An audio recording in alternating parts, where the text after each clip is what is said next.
Wajumbe wa Baraza Kuu la UWT mkoa wa Kusini Pemba leo wamekutana na kupokea taarifa za utekelezaji wa kazi kwa wajumbe na wawakilishi wa jumuiya hiyo kwa kipindi cha miaka mitano. Akizungumza baada ya kukabidhi taarifa hiyo, mwakilishi wa viti maalum kundi la wasomi na vyuo vikuu mkoa wa Kusini Pemba, Leila Mohamed Musa, amesema kuwa katika kipindi hicho cha miaka mitano ametekeleza miradi mbalimbali ya maendeleo inayogusa jamii moja kwa moja katika maeneo tofauti ndani ya mkoa huo. Katika ziara ya mara mwanzo ambayo nilikutana na familia ya Dr. Omar Ali Juma na wakanipa masikitiko yao kama wana changamoto, kiongozi mkubwa katika eneo lao, lakini hakuna alama ambayo nakumbukwa. Nimeanza ujenzi, nilichopewa ni kiwanja. Nashukuru sana kina mama wale waliniwezesha kunipa kiwanja, lakini nilianza foundation jiwe la mwanzo mpaka nikakamilisha maskani ile pamoja na bakery. Niwashukuru sana mkoa wa Kusini, tulienda kwa moyo mkubwa tukafungua maskani ile na bakery ile ambayo nilijenga awamu kwa awamu.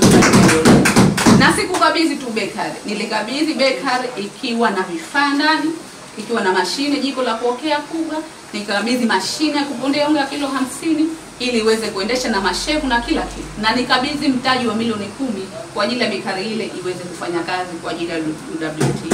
Na kwa upande wake mwenyekiti wa UWT mkoa wa Kusini Pemba Zuena Abdallah Haji ameeleza kuridhishwa na utendaji kazi wa viongozi hao kutokana na waliotekeleza, ikiwemo ahadi zilizowekwa na ilani ya Chama cha Mapinduzi. Sisi UWT mkoa wa Kusini tunapokea ripoti zao hizi za kazi, tunasema tuko nao pamoja. Wakilishi vile vile na wao wametendea haki jumuiya ya Chama cha Mapinduzi na Chama cha Mapinduzi pamoja kwa kutendea haki kufanya kazi ya chama.